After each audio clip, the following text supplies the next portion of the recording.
संपूर्ण महाराष्ट्रभर जे काही अतिवृष्टी झालेली आहे आणि त्या अतिवृष्टीने पूर्ण शेतकऱ्यांचं कंबरड मोडलेलं आहे आणि शेतकऱ्यांना हातातोंडाशी आलेला घास हा कुठंतरी पाण्यानं वाहून नेलेला आहे।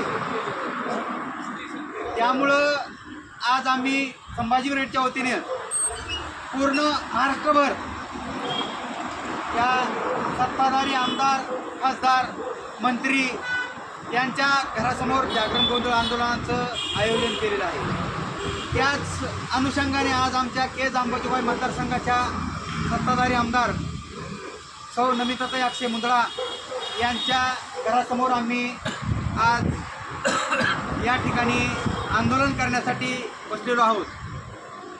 तर आमच्या मागण्या सन्माननीय आमदार यांनी तात्काळ विधानभवनामध्ये मांडाव्यात।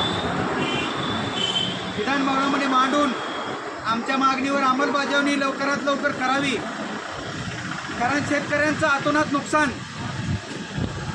खूप नुकसान झालेलं आहे। एका शेतकऱ्याचं तर